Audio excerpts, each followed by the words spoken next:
आता तुमची आवडती सुझुकी दुचाकी घरी आणणं झालं अधिक सोपं. सिंधुदुर्गचे अधिकृत विक्रेते श्री विनायक व्हील्स घेऊन आले आहेत खास ऑफरची मेजवानी. मग वाट कसली बघताय? आजच आपल्या स्वप्नातील राईड बुक करा. पत्ता प्लॉट नंबर 92 MIDC तालुका कुडाळ जिल्हा सिंधुदुर्ग. राज्यसभा सदस्य पदाबाबत संजय राऊत यांनी भाष्य केले आहे. पाहूयात. अजिबात नाही. माझी काही भूमिका नाही. आदित्य ठाकरेंची वेगळी भूमिका नाही. आदित्य ठाकरे म्हणतात त्यात चुकीचं काहीच नाहीये. सर्वाधिक मोठा पक्ष आमचाच आहे ना.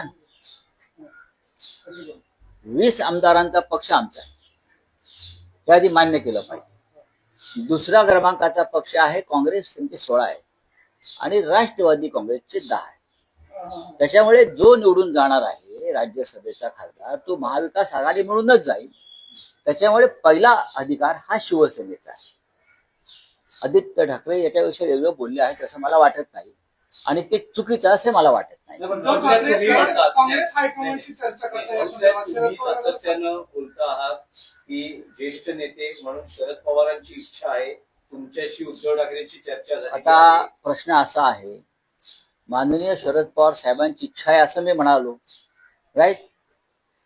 त्यात मी काय चुकीचं सांगितलं? ते ज्येष्ठ नेते आहेत, ते महाविकास आघाडीतले नेते आहेत, त्यांनी इच्छा व्यक्त केलेली आहे. आता त्याच्यावरती आम्ही सगळे मिळून एकत्र बसून निर्णय घेऊ.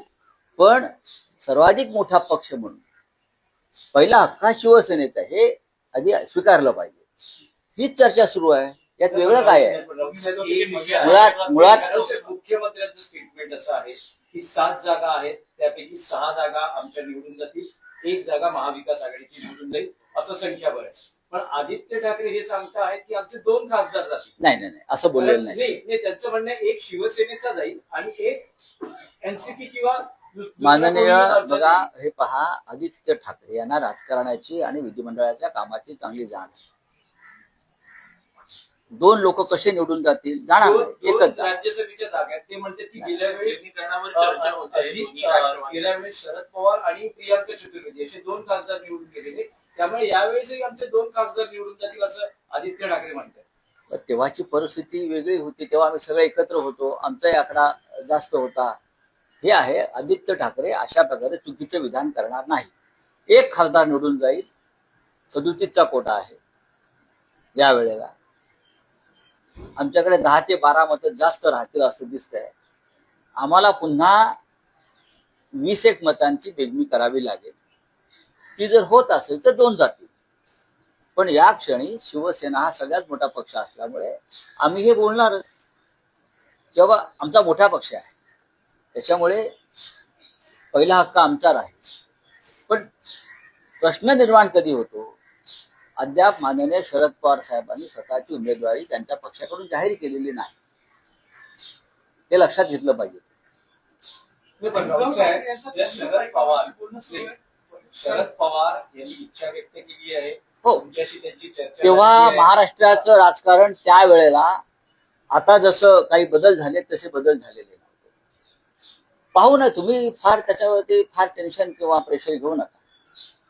महाविकास आघाडी जी आहे किंवा नेतृत्व जे आहे आमचं, हे सक्षम आहे निर्णय घ्यायला. पण एक स्पेसिफिक प्रश्न आहे की शरद पवार यांनी इच्छा व्यक्त केली आहे, ते जर राज्यसभेवर जाणार असतील तर अशा वेळेस शिवसेना उद्धव बाळासाहेब ठाकरे पक्षाची भूमिका काय राहील? त्याच्यामध्ये काँग्रेस पक्ष सुद्धा आहे ना, फक्त शिवसेना आहे का? 3 पक्ष एकत्र आल्याशिवाय ही निवडणूक होणार नाही महाविकास आघाडीची. हे मी वारंवार सांगतोय. पण तुम्ही तोच प्रश्न विचारताय, हे चुकीचं आहे. ही निवडणूक 3 पक्षांची आहे आणि त्या 3 पक्षातला मोठा पक्ष शिवसेना आहे विधिमंडळामध्ये. काँग्रेस असेल किंवा तुमचं बोलणं चालू आहे का दिल्लीतल्या? बघू ना, ते बोलणं चालू असेल तर इथे कशाला सांगायचं. आता जेव्हा प्रत्यक्ष उमेदवारी अर्ज भरले जातील तेव्हा कळेल सगळ्यांना काय होत आहे.